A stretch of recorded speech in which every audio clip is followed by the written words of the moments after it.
Hi everyone, I'm Gigi and this is Storytime with Gigi. Today I am going to read Frog and Toad, and I'm going to read it to my 3 grandchildren, Sam and Kennedy and Miles. But if you would like to listen along, feel free. Today we are going to read the book Frog and Toad All Year. The first chapter in this book is Down the Hill. Let's see what happens. Down the hill. Frog knocked at Toad's door. "Toad, wake up," he cried. "Come out and see how wonderful the winter is." "I will not," said Toad. "I am in my warm bed." "Winter is beautiful," said Frog. "Come out and have fun." "Blah," said Toad. "I do not have any winter clothes." Frog came into the house. "I have brought you some things to wear," he said. Frog pushed a coat over the top of Toad. Frog pulled snow pants up over the bottom of Toad. He put a hat and scarf on Toad's head. "Help!" cried Toad. "My best friend is trying to kill me." "I am only getting you ready for winter," said Frog. Frog and Toad went outside. They tramped through the snow. "We will ride down this big hill on my sled," said Frog. "Not me," said Toad. "Do not be afraid," said Frog. "I will be with you on the sled. It will be fine. It will be a fine, fast ride. Toad, you sit in front and I will sit behind you." The sled began to move down the hill.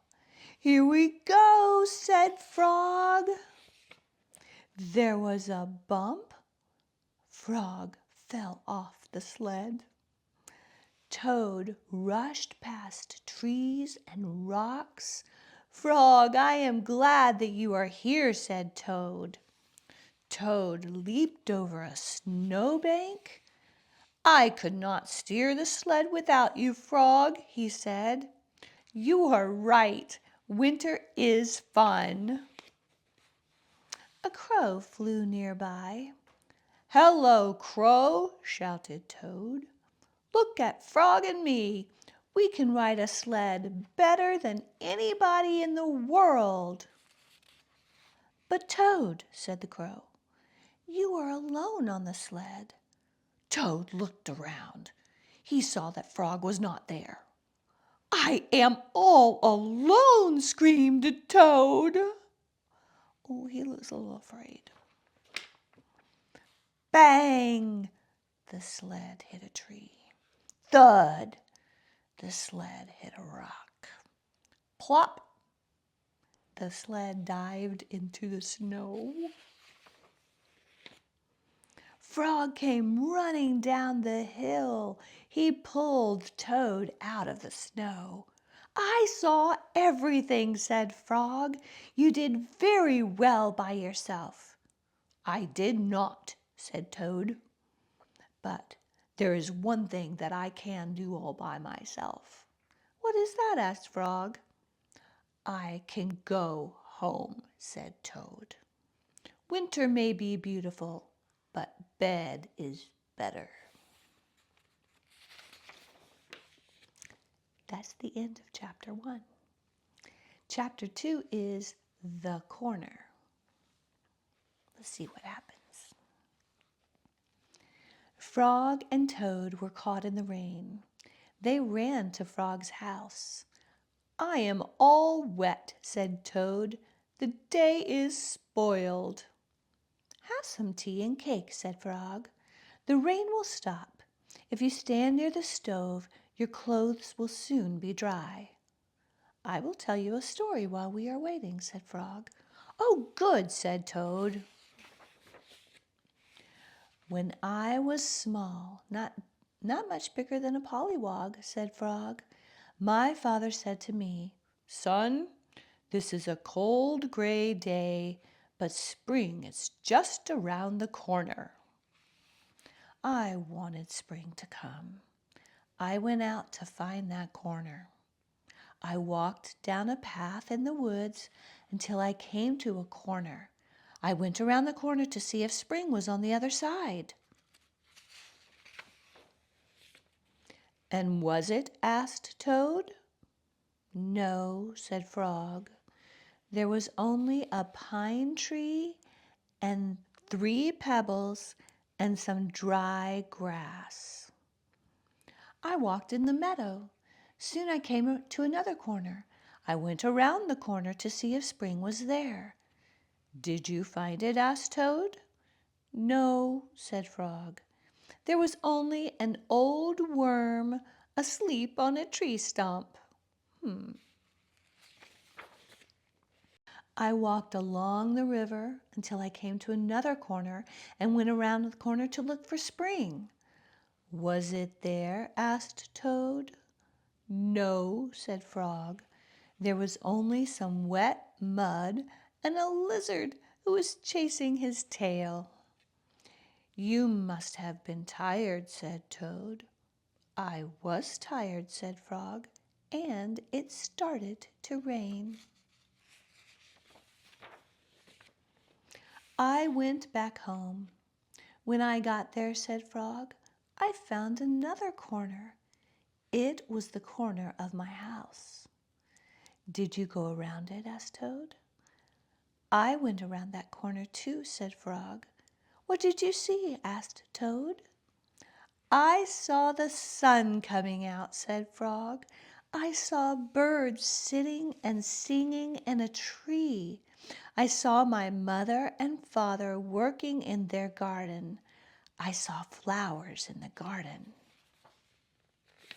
You found it, cried Toad. Yes, said Frog. I was very happy. I had found the corner that spring was just around. Look, Frog, said Toad. You were right. The rain has stopped.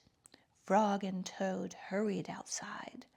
They ran around the corner of Frog's house to make sure that spring had come again. The end of chapter 2. Chapter 3 is called Ice Cream. Let's see what happens. One hot summer day, Frog and Toad sat by the pond. I wish we had some sweet, cold ice cream, said Frog. What a good idea, said Toad. Wait right here, Frog. I will be back soon. Toad went to the store. He bought 2 big ice cream cones. Toad licked one of the cones. Frog likes chocolate best, said Toad, and so do I. Toad walked along the path. A large, soft drop of chocolate ice cream slipped down his arm. This ice cream is melting in the sun, said Toad. Toad walked faster. Many drops of melting ice cream flew through the air. They fell down on Toad's head. I must hurry back to Frog, he cried. Oh, he has a lot of chocolate coming down on him.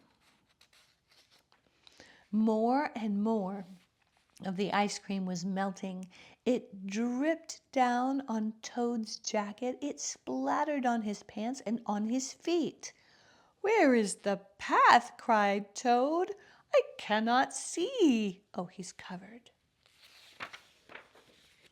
Frog sat by the pond waiting for Toad. A mouse ran by. I just saw something awful, cried the mouse. It was big and brown. Something covered with sticks and leaves is moving this way, cried a squirrel. Here comes a thing with horns, shouted a rabbit. Run for your life. What can it be? Asked Frog. Frog hid behind a rock. He saw the thing coming. It was big and brown. It was covered with sticks and leaves. It had 2 horns. "Frog," cried the thing, "where are you?"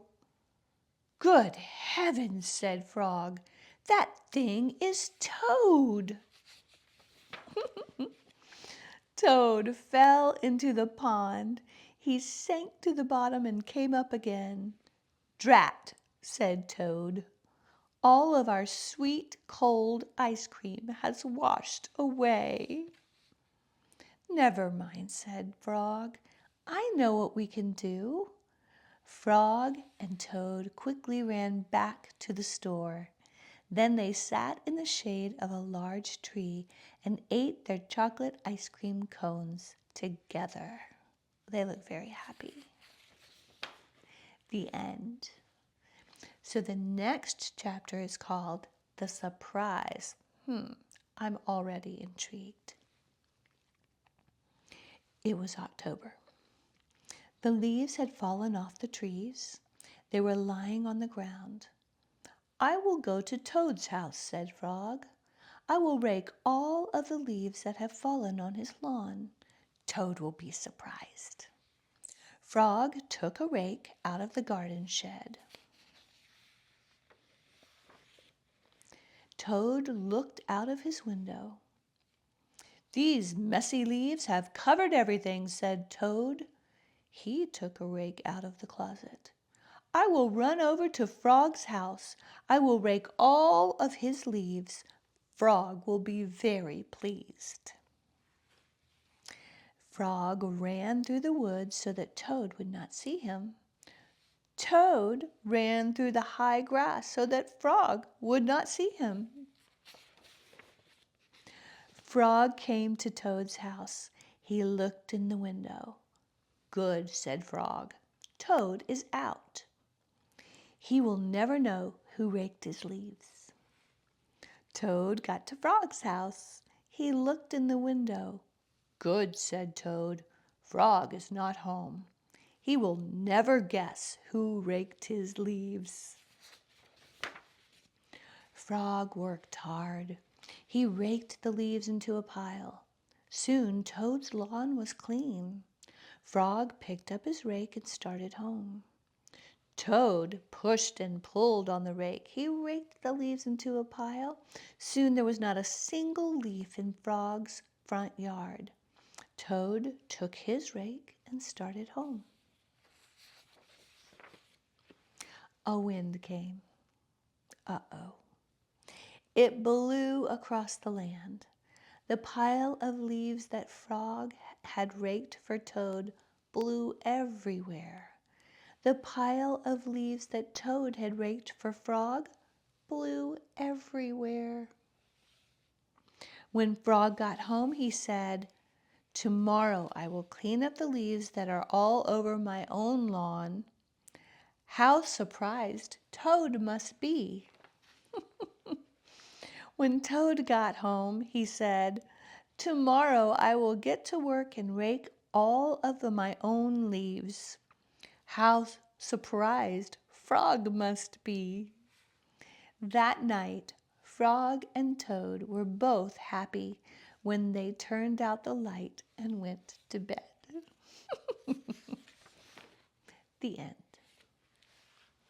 The last chapter in the book is called Christmas Eve. Let's read and see what happens. On Christmas Eve, Toad cooked a big dinner. He decorated the tree. "Frog is late," said Toad.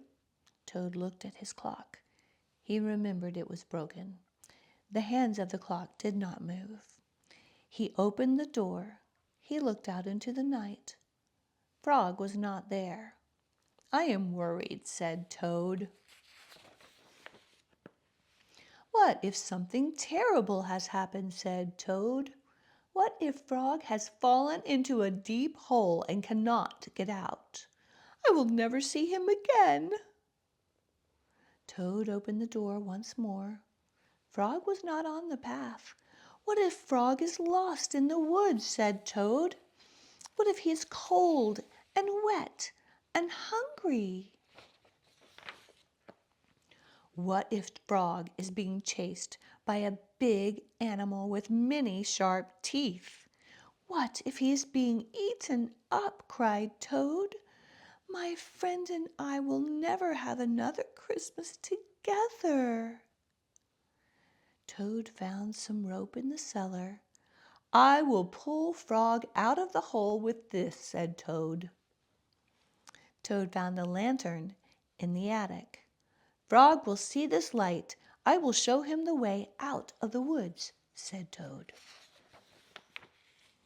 Toad found a frying pan in the kitchen. I will hit that big animal with this, said Toad. All of his teeth will fall out.